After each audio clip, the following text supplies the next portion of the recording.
Olá, graça e paz. Essa é a Escola Bíblica Especial. Eu sou o pastor Eleilton e nós vamos, junto com vocês, participarmos de mais um estudo da nossa lição bíblica. Nós vamos estudar a lição de número 12. Nós estamos numa série em que estamos estudando os principais temas teológicos do Novo Testamento. A mensagem da cruz é o tema dessa série de lições que tem nos acompanhado durante todo esse trimestre. E no estudo de hoje, nós vamos tratar de um tema muito importante do Novo Testamento, que é o papel do Espírito Santo. A lição 12 tem como título O Outro Consolador. E nessa lição, nós queremos apresentar o ministério do Espírito Santo à luz do Novo Testamento e falar também sobre os dons do Espírito como ferramentas para Igreja de Jesus cumprir a missão, para a edificação do corpo. Estes serão os temas que serão abordados no estudo da lição de hoje. Depois da vinheta, nós voltamos para apresentar o nosso convidado de hoje e para iniciarmos a nossa reflexão desses temas. Fique conosco.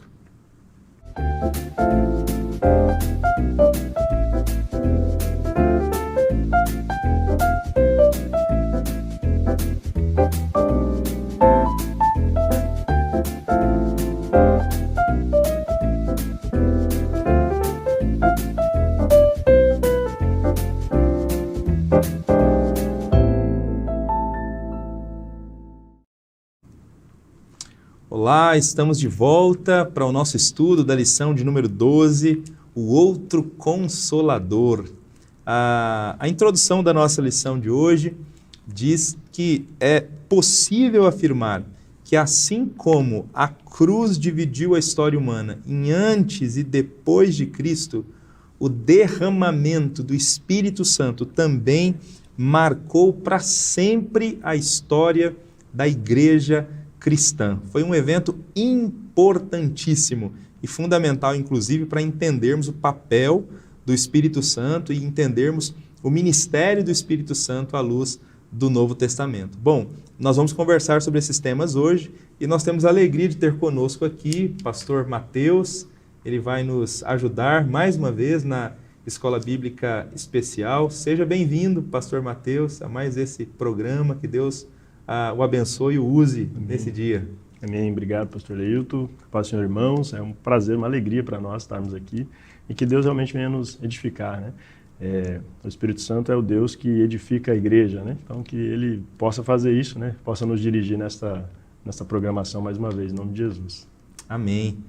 Se tem uma área da igreja que o Espírito Santo atua, é a área do ensino. É verdade. Nós temos o Espírito, é o Espírito que inspirou a Escritura Sagrada, que ilumina o nosso entendimento para compreender, que nos ajuda a comunicar, né, ensinar a Escritura Sagrada e que ajuda os cristãos também a... Sim, é o Espírito da verdade. Né? Isso, é o Espírito da verdade que nos guia em toda a verdade. Bom, como eu já meio que introduzi aqui o tema, a proposta é a gente conversar então sobre o ministério do Espírito. A lição bíblica trata exatamente disso. Ela tem duas divisões básicas nessa primeira parte, né, do analisando aqui o Novo Testamento, o ministério do Espírito Santo e a missão, e depois o ministério do Espírito Santo e os dons espirituais, né, basicamente os dois movimentos que nós teremos aqui de conteúdo na lição bíblica. Mas seguindo o script, né, que os apresentadores oficiais têm seguido aqui com o programa da lição bíblica, nós vamos estudar esse conteúdo, então, à luz das perguntas que nós temos na lição bíblica. E aí, pastor Mateus, fique à vontade para nos ajudar, então, nessas questões. Eu começo aqui com a primeira questão, que a primeira questão diz o seguinte: qual o papel do Espírito Santo na propagação da mensagem da cruz? E aí nós temos dois textos aqui, o texto de João 14, versículo 16 e 17, e também o texto de João 16, versículo 8, né? Para fundamentar a resposta dessa questão. Sim. De fato, né, é a ação do Espírito Santo quem vai tornar possível a propagação do Evangelho. Nenhum pregador do Evangelho o faz se não for por meio do Espírito de Deus. Então é o Espírito de Deus quem o conduz nessa propagação. E o texto aqui de João vai dizer que ele, a gente pode até afirmar que o Espírito Santo ele trabalha muito mais no mundo, né, fora do ambiente da igreja, ou do que na igreja, né, ou através da igreja, mas a ação dele, o ministério do Espírito Santo está no mundo mesmo para a propagação do Evangelho da cruz. Né? A mensagem da cruz ela só vai fazer sentido para o ouvinte da pregação se o Espírito Santo de fato o despertar para isso. Né? Então o texto aqui de João diz exatamente isso. Né? Ele quem convence é o homem do pecado, da justiça e do juízo. Então quando nós pregamos o Evangelho, na verdade nós somos parceiros do Espírito Santo que já está atuando, que já está trabalhando no mundo justamente para convencer o pecador. Né? Quando ele ouve a mensagem do Evangelho, a pregação da cruz, né?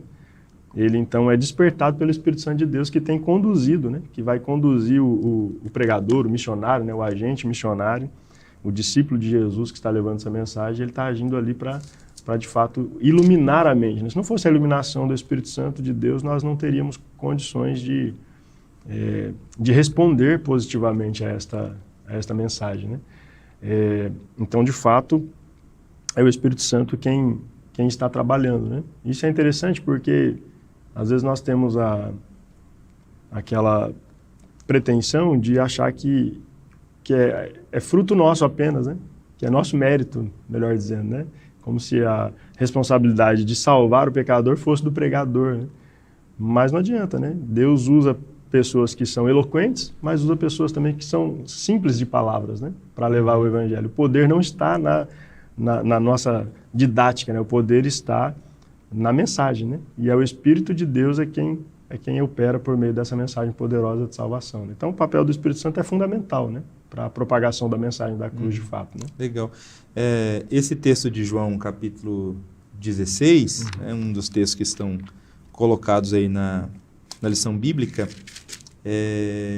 Você comentou o versículo 8, né? Sim. Que ele convencerá o mundo do pecado, da justiça e do juízo, mas talvez dois versículos também que ajudem bastante nessa reflexão que você traz, é o 13 e o 14, né? Quando, porém, vier o Espírito da verdade, ele vos conduzirá a toda a verdade. Não falará de si mesmo, mas dirá o que tiver ouvido e vos anunciará as coisas que hão de vir. Ele me glorificará, pois receberá do que é meu e o anunciará a vós. Então, parece que realmente assim, um dos grandes papéis do ministério do Espírito Santo é apontar mesmo a obra de Jesus, apontar a obra da cruz. Sim. O Espírito Santo vem para a obra da cruz aparecer. Né? Verdade. Essa parece ser a grande tônica. Tem um texto que Paulo escreve a Tito, e eu acho que para mim é um dos textos mais belos assim, sobre a ação do Espírito Santo na redenção. Né? A Bíblia diz que nós somos o lavar regenerador do Espírito. Então é o Espírito quem trabalha para nos regenerar, para nos redimir de fato. Né? Se não fosse essa obra do Espírito Santo de Deus, nós não teríamos condições, né, ou condição nenhuma de responder ao chamado mesmo. Então, após respondermos a esse chamado, nós dependemos dele. Acho que é Romanos 2, né, que diz que é por meio do Espírito que nós somos conduzidos ao arrependimento. Né? Então, nós nos arrependemos e somos iluminados e conseguimos avançar na nossa vida mesmo, né? Na nossa jornada cristã por meio do Espírito. Né? Paulo diz que a nova vida só pode ser vivida se nós tivermos o Espírito de Deus. Né? Se é que tendes o Espírito de Deus, Paulo diz. Né? É isso aí. Então, não sei se você concorda, pastor Matheus, mas eu tenho dito assim que quanto mais cheia do Espírito é uma igreja, mais essa igreja fala de Jesus. Se o papel do Espírito é atuar na redenção, para a obra da cruz aparecer, se ele vai glorificar Jesus, se ele vem para jogar luz sobre a obra de Jesus, então quanto mais do Espírito mais cheios do Espírito nós estivermos, mais nós vamos falar de Jesus, cantar sobre Jesus, pregar sobre Jesus, ensinar sobre Jesus, mais Jesus vai aparecer. Se tem uma mensagem que o Espírito Santo revela à igreja, é a mensagem da cruz. Né? Toda a palavra de Deus, a cruz é central. Né? Sim. E o Espírito é o Deus que inspira, né, a sua palavra. Né? Então a cruz, de fato, é a mensagem do Espírito. Né? Amém, amém. Bom, mas vamos lá. na sequência aqui da lição bíblica, a segunda questão diz, tendo por base o item 1, identifique os paradigmas da ação do Espírito Santo em missão. Identificar os paradigmas da ação do Espírito Santo em missão. E aí nós temos um texto aqui de Lucas 4, 19 e também Atos 1, versículo 8. Sim. Queria ler esse texto aqui de Lucas. Acho que o verso 18 e 19, né? Lucas 4 diz assim, olha, o Espírito do Senhor está sobre mim porque Ele me ungiu para pregar boas novas aos pobres. Ele me enviou para proclamar liberdade aos presos e recuperação da vista aos cegos, para libertar os oprimidos e proclamar o ano da graça do Senhor. Esse é um texto de Jesus, né? Ele está com Isaías aberto aqui, né? Lendo a profecia de Isaías. E o primeiro paradigma da missão aqui, da ação do Espírito Santo, é que Jesus, ele é enviado ao mundo no poder do Espírito Santo. Então é Jesus como enviado ao mundo no poder do Espírito Santo. E esse texto que ele está utilizando aqui, na verdade, é uma profecia sobre ele mesmo, né? Que foi exatamente, estava se cumprindo, né? Aquela profecia em Jesus naquele momento, porque Jesus vem pelo Espírito de Deus. Então toda a ação de Jesus é por meio do Espírito de Deus. Tem um texto aqui na lição de Mateus, que ele expulsa demônios pelo Espírito de Deus. Então toda a ação do ministério de Jesus é no poder do Espírito Santo de Deus. A mensagem de Jesus é no poder, a cura que Jesus realiza é no poder, a libertação que Jesus realiza, ele realiza no poder do Espírito Santo de Deus. Então esse é o primeiro paradigma, né? O próprio ungido de Deus, né? O Messias enviado, ele é enviado e se cumpre por meio da manifestação do Espírito de Deus sobre Jesus, né? Sobre Jesus. Legal. Você comentou aí a ideia de Jesus como ungido do Senhor, né? Realmente a gente tinha essa promessa no Antigo Testamento relacionada ao ungido do Senhor que viria para reinar. Sim. E eu acho bonita essa imagem do Novo Testamento, porque quando a gente observa o Antigo Testamento, e a gente vai falar depois um pouco a respeito disso, mas os ungidos no Antigo Testamento, eles eram literalmente ungidos pelo Espírito, com óleo, né? Sim. Eles eram ungidos com óleo. Obviamente simbolizando a atuação do Espírito na vida deles, mas eles eram ungidos com óleo, né? Sim. Sacerdote, profeta, rei. A expressão né? ungir já é essa ideia do óleo mesmo. Isso, a expressão unção está ligada com óleo.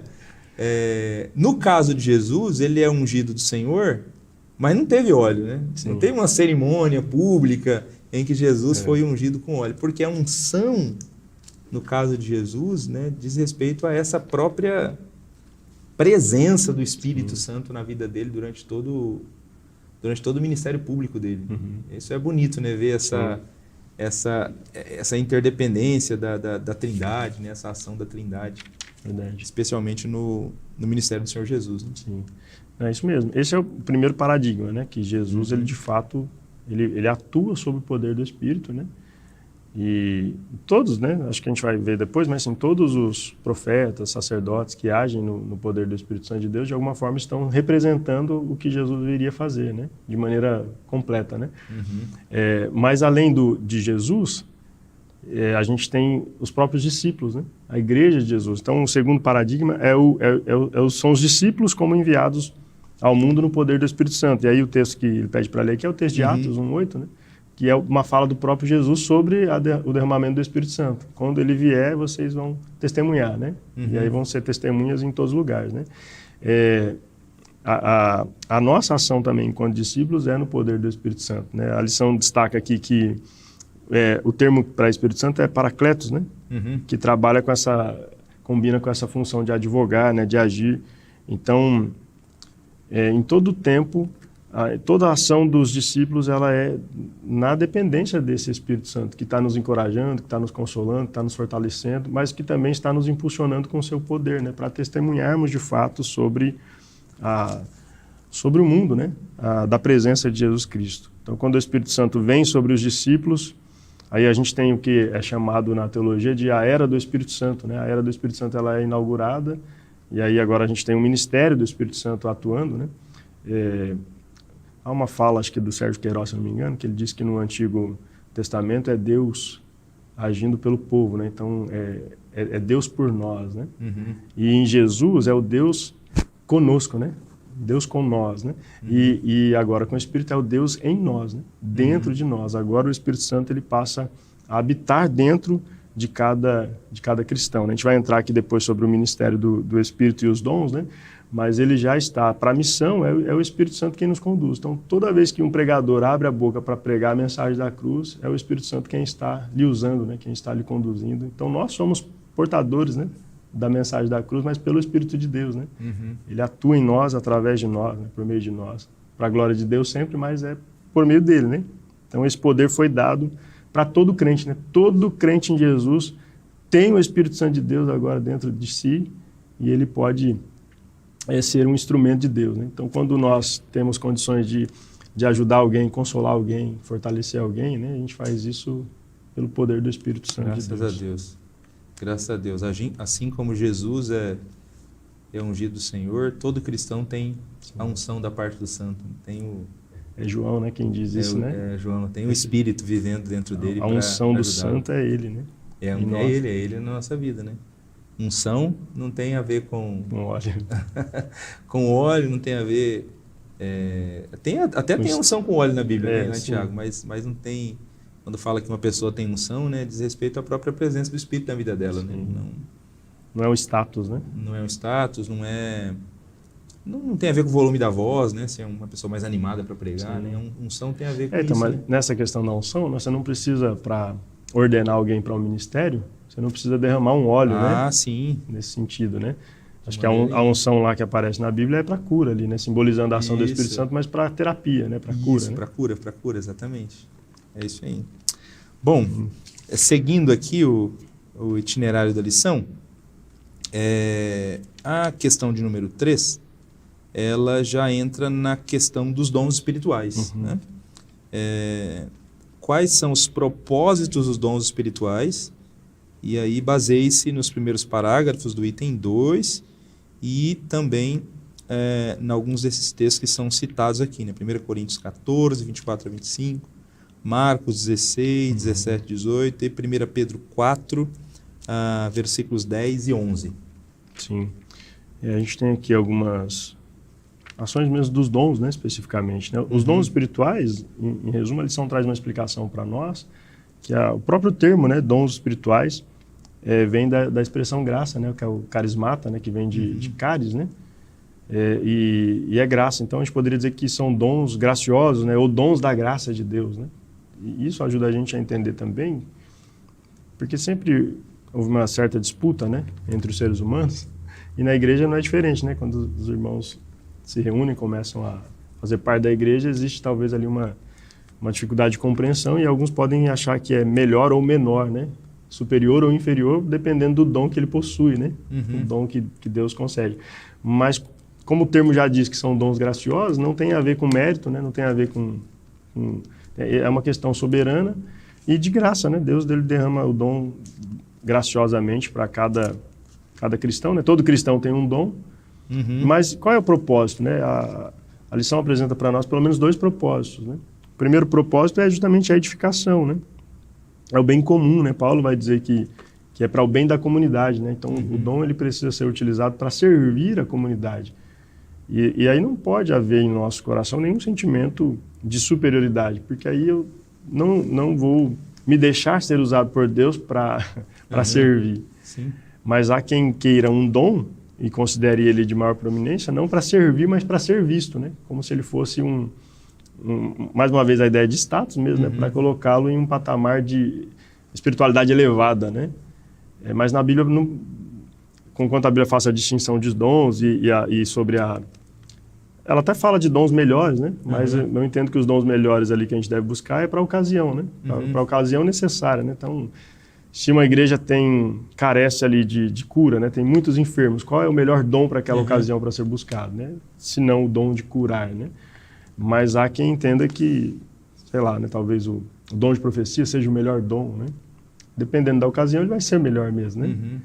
Mas isso não tem a ver com o meu status, né? Então, o primeiro propósito aqui é para edificar a igreja. Eu preciso entender que o meu dom, na verdade, ele vai somar com outros dons espirituais que Deus vai distribuir a cada um, né? Uma pergunta sobre dons é assim, será que um crente pode possuir todos os dons espirituais?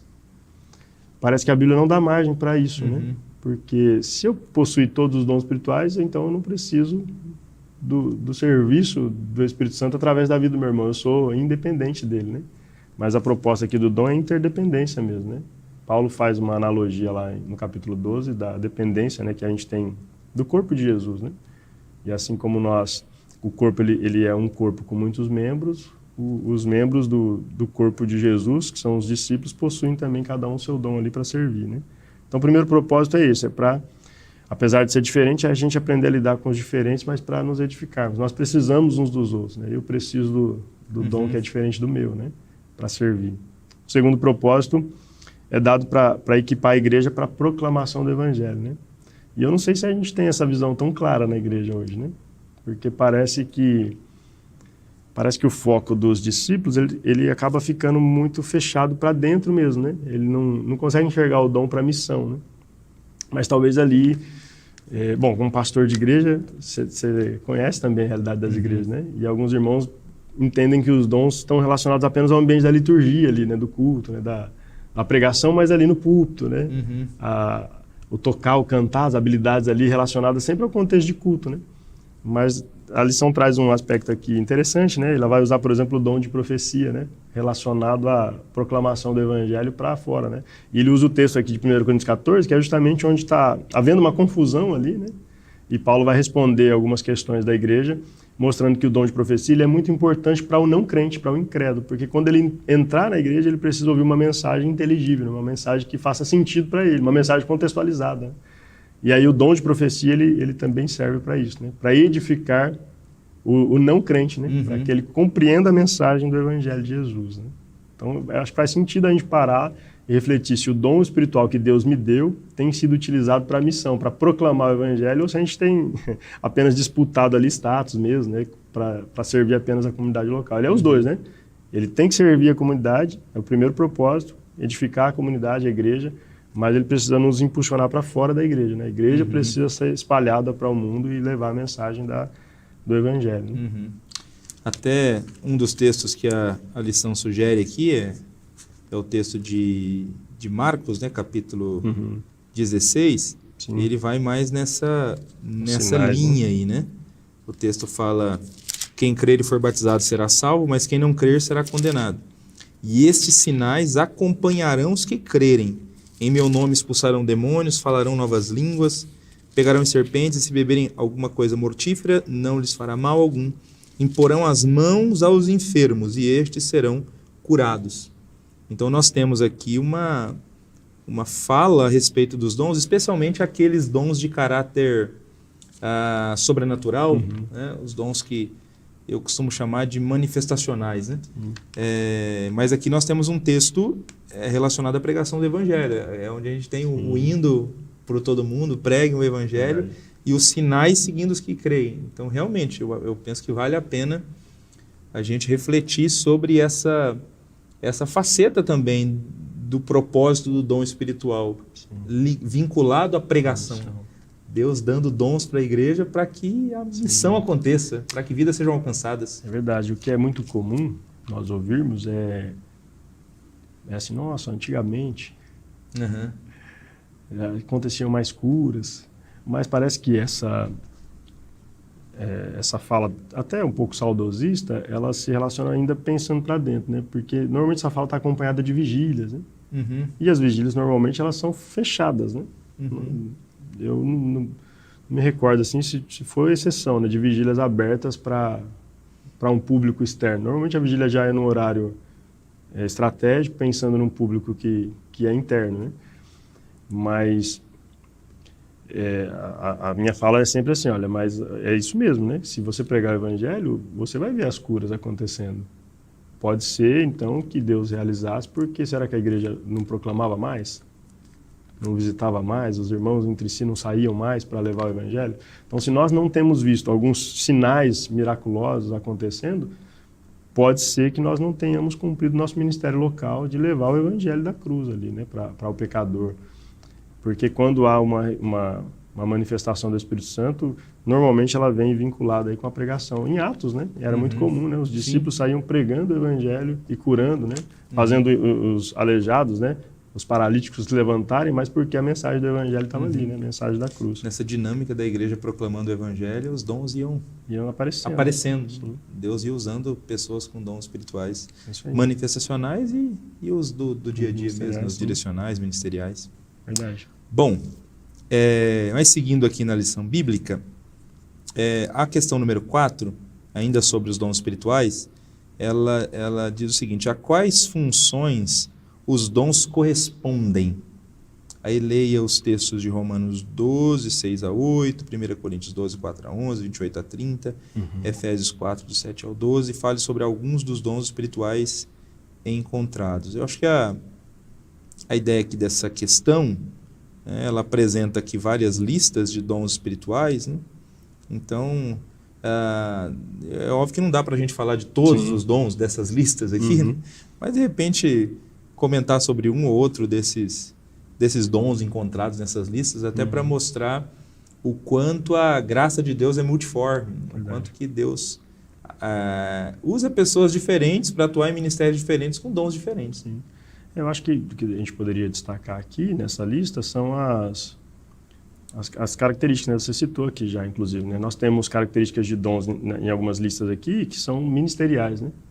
Que aí eu penso que todo crente ele recebe um dom ministerial para ele desenvolver. Talvez a gente não consiga ainda, tem cristãos, né? Falam assim, mas eu não sei qual é o meu dom. Então, talvez trabalhar para identificar o seu dom, sua área de vocação, né? Que normalmente tem a ver com o seu prazer, né? Com a sua alegria de servir, né? Naquela área. Então, se você tem um dom ou alegria, ou faz bem alguma coisa, pode ser que o seu dom espiritual esteja relacionado a esta área de atuação, né? A este ministério, né? Então, esses seriam os dons ministeriais, né? Que aí a lição cita alguns aqui, como ensinar, né? Contribuir, né? Exortar, servir. E aí a gente tem os direcionais que você falou, talvez eles estejam ali mais restritos ao texto de Efésios, né? Efésios 4, exatamente. Né? Que são os 5, né? Me ajuda a lembrar aí. Pastores, mestres, evangelistas, apóstolos profetas e apóstolos. Dons direcionais têm a ver com a liderança mesmo, né? São dons que são dados para líderes. E ali a expressão é pessoas, dons, né? Que Jesus dá por meio do Espírito, mas para dirigir a igreja, né? Por isso que são direcionais, né? E a gente pode ter pessoas na igreja que talvez não tenham ainda a função de liderança, mas que tenham esse dom, né? E aí a gente precisa da liderança identificar esses dons para trazê-los para a liderança, né? Para ajudar a gente a dirigir a igreja, né? Eu entendo que o dom de pastor, por exemplo, Deus dá dom de pastor para diversos irmãos na igreja e eles podem nos ajudar nessa direção, né? Do pastoreio, né? Não o titular do campo apenas que necessariamente precisa ser o pastor responsável ali para toda a área de cuidado, né? De visita, etc. Mas Deus dá dons. Tem muitos pastores na igreja que talvez nunca tenham título, né? De pastor, mas estão ali, né? Foram agraciados pelo dom do Espírito, né? E outro dom é o sobrenatural mesmo, né? Os manifestacionais, né? Que são pontuais ali, né? Não tem... Eu entendo que esses dons, pastor, nós não manipulamos, né? Eu não tenho o dom de curar para utilizar a hora que eu quiser, né? Isso, a gente não tem controle sobre esses dons, né? Por isso são manifestacionais, né? Que, acho que inclusive nessa lista de Coríntios, Paulo vai dizer que Deus dá para o fim que for útil, né? Então é no momento em que o Espírito Santo quiser agir e a gente tiver a disposição de Deus e houver uma necessidade, isso pode convergir para haver uma cura, uma manifestação miraculosa, né? Então, acho que daria para destacar essas três aqui, né? Ministeriais, direcionais e manifestacionais, né? Sim, sim. Eu acho que, só para continuar nessa linha de comentário que você sugeriu, para ficar até mais claro para quem está ouvindo a gente, né? Quando Paulo fala para Timóteo, reavivas o dom de Deus que há em ti. Sim. Então, Paulo está falando de uma categoria de dons que nós possuímos. Sim. Né? Uma categoria de dons que é permanente, né? Porque aí tem a ver com o dom mesmo ministerial ou funcional, né? Com a função que a gente vai desempenhar na igreja, ou com o dom direcional, né? Você tem o dom de pastor, ou o dom de mestre, de evangelista. Então é um dom que você tem, né? Que você pode aperfeiçoar, né? Isso, aperfeiçoa, desenvolve. Mas é óbvio, existe uma categoria de dons que não está no nosso controle, né? Então, você citou aí dom de cura. Eu acho que é um clássico. Então, não sou eu que decido quem é a hora que vai ser realizada uma cura, porque esse dom é um dom, não é um dom de caráter permanente, né? É um dom que ele acontece, né? Não é meu dom, né? Não é meu dom, exatamente. Ele acontece, então pode ser que eu esteja orando e Deus queira, naquele momento, se manifestar através de mim para realizar uma cura. Né? Para nós que somos pentecostais, eu acho que um dom que talvez, para mim, é mal compreendido, né? A impressão que eu tenho é que alguns irmãos entendem que esse dom é dele mesmo, que é o dom de línguas. O dom de falar em outras línguas é um dom manifestacional. Sim, exatamente. Então eu também não possuo esse dom e não falo em línguas estranhas quando me convém. Isso é um dom que o Espírito Santo vai me utilizar, vai utilizar em mim, e ele é para uma edificação pessoal, né? Mas é no momento de oração ali que quando Deus quer, não quando eu quero, né? É isso. É conforme ele concedia que falassem. É isso. Então... É de cima para baixo, né? Isso, a ideia de... Até o dom de línguas, é um ótimo exemplo, né? Não sou eu que decido... Quando falar. A hora que eu vou falar em línguas. Então, se você conhece alguém que defende isso, né? Que fala em língua a hora que quer... Tem alguma coisa errada aí, né? Com certeza. Então tem que tomar cuidado se essa pessoa não decorou alguns vocábulos e simplesmente está repetindo, né? Porque existe isso também, né? Sim. Tem igrejas tem escola, que ensinam. né? Tem escola as pessoas entram na escola para aprender a falar em língua. Aí tem a hora do culto que o pregador dá o comando. Pronto, agora vamos falar em língua. Aí todo mundo começa a falar em língua. Verdade. Ao comando do pregador, né? E não ao comando do E isso é muito perigoso, né? Porque se a gente não tomar cuidado da fonte que a gente está bebendo, a gente pode correr o risco de querer fazer isso. Você quer receber o batismo no Espírito Santo? Vem aqui, repete esta frase. E a gente dá alguns comandos, a pessoa fica repetindo, daqui a pouco a língua enrola, mas aí não é línguas estranhas, é a língua enrolada, né? Sim. E ela acaba falando alguma coisa por impulso ali, por emoção, e não por uma ação sobrenatural, de fato, né, do Espírito. Então, acho que isso é importante refletir já que a lição traz essa oportunidade para nós, né? Para a gente refletir com a nossa igreja mesmo, né? Exatamente.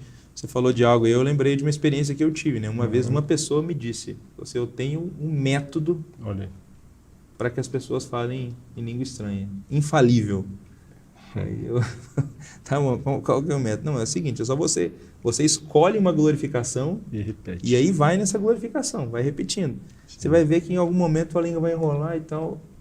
Aí a gente fica meio desconfiado, né? Acho que não parece bíblico, né? Não é bem isso que o Novo Testamento diz, né? Não é bem isso que a Bíblia diz, mas... Não, é verdade. Mas é muito comum, né? É mais comum do que a gente imagina, né? Do que a gente imagina. Talvez aproveitando aqui, pastor Mateus, eu acho que uma questão que seria importante de a gente colocar também, você até comentou, né? Sobre ninguém ter todos os dons. Exatamente porque nós dependemos uns dos outros, né? Essa é a beleza do corpo de Jesus, né? Todos os membros têm a sua função e todos são importantes no corpo de Jesus Cristo, né? Então, independente do dom que a pessoa possua, eu acho que valeria a pena a gente comentar essa ideia de que ninguém tem que se sentir menosprezado ou menos amado por Deus por não ter determinado dom. Verdade. Né? Porque é o Espírito que distribui, então ele vai distribuir conforme ele deseja. Né? Então, eu não terei todos os dons que eu quero, eu vou ter o dom que Deus quer que eu tenha. E eu não ficarei sem nenhum dom, eu terei um dom, porque todo cristão tem um dom. Pelo menos um, né? Pelo menos um dom tem. Pode ser que não seja o que eu quero, mas é o que Deus quer. E como dom, você mesmo disse, tem a ver com presente recebido pela graça, então eu não recebi por mérito, não é porque eu fiz por merecer que eu tenho aquele dom e o outro não tem. Eu acho que isso é importante também, porque senão... Eu acho que a gente precisa fazer esse equilíbrio entre liberdade e soberania, né? Nós somos livres para pedir qualquer dom, inclusive sobrenaturais, para que Deus nos use. Talvez nós tenhamos o desejo de ser usado, eu tenho o desejo de ser usado para curar alguém. Você pode pedir isso para Deus, mas o Espírito ele é soberano para atender ou não. Porque ele conhece o nosso coração, né? E ele conhece a necessidade, né? Então, se a gente quiser o dom de curar apenas para ter o prazer de curar e dizer, olha, eu fui usado para curar, será que essa é a motivação correta para nós buscarmos um dom espiritual? Então, a nossa motivação, acima de tudo, deve ser um instrumento para glorificar a Deus, né? Para levar a cura, mas para a glória de Deus, né? Então, eu acho que é isso mesmo, né?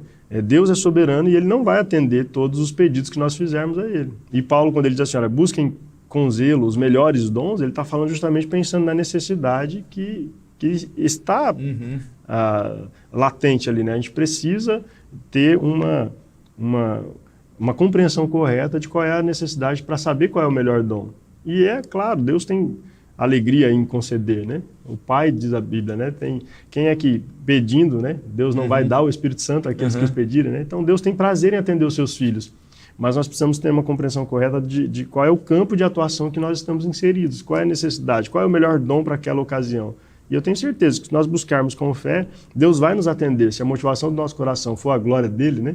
Se nós realmente tivermos... João diz que Deus atende, né?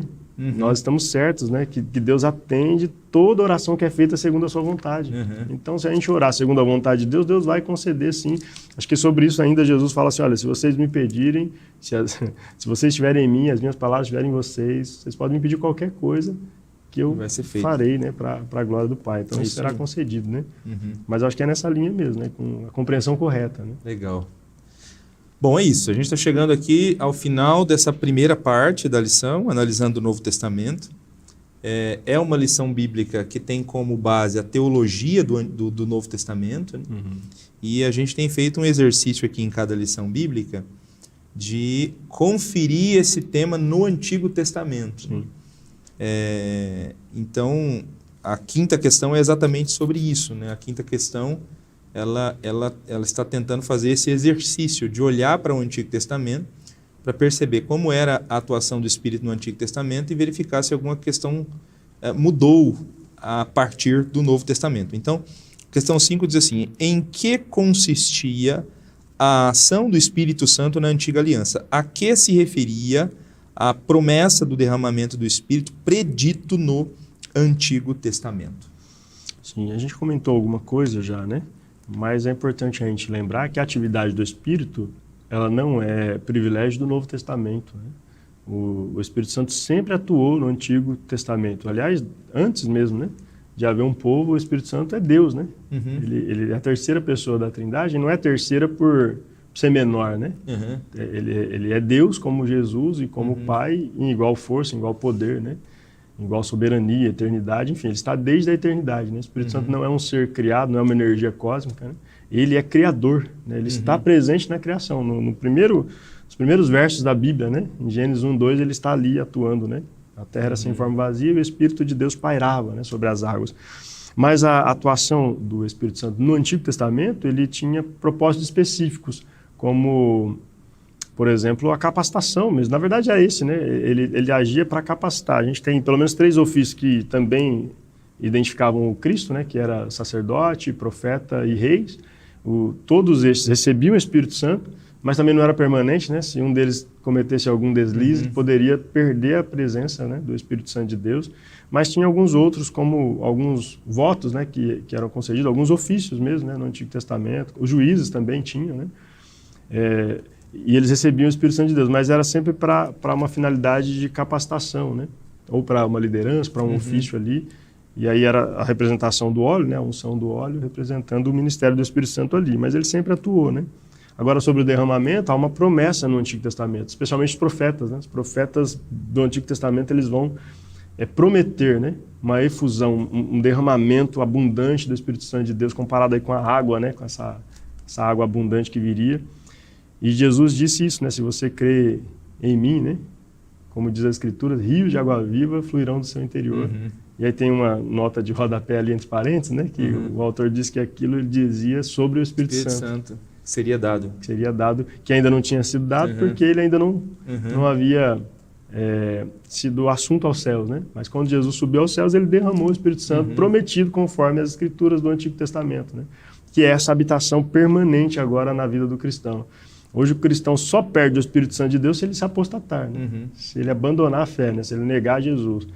Mas nós temos agora o privilégio de, assim como os sacerdotes do Antigo Testamento, termos a presença do Espírito Santo de Deus em nós. E isso é interessante, né? Porque os sacerdotes eram uma classe no Antigo Testamento. Agora os sacerdotes, a igreja de Jesus é sacerdotal, né? Todo crente é um sacerdote, porque todo crente tem o Espírito de Deus e tem a missão que o sacerdote tinha, né? Que é levar a mensagem da cruz, né?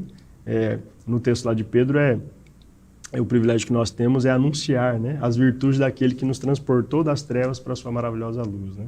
Então, que Deus nos use mesmo, né, para entendermos isso. Mas o batismo do Espírito Santo, por exemplo, está ligado a essa promessa da vinda do Espírito, né, que viria para habitar permanentemente na vida dos cristãos. Então, todo crente tem a presença do Espírito Santo de Deus e todo crente tem a capacitação do Espírito Santo de Deus para proclamar a mensagem do Evangelho, né? Amém, graças a Deus. Uma verdade extraordinária essa. Sim. Então, no Antigo Testamento, olha o que foi dito aqui. No Antigo Testamento, a gente tinha um Espírito vindo sobre algumas classes de pessoas. E nem era uma habitação permanente. Olha como que as coisas mudam com a vinda do outro Consolador, né?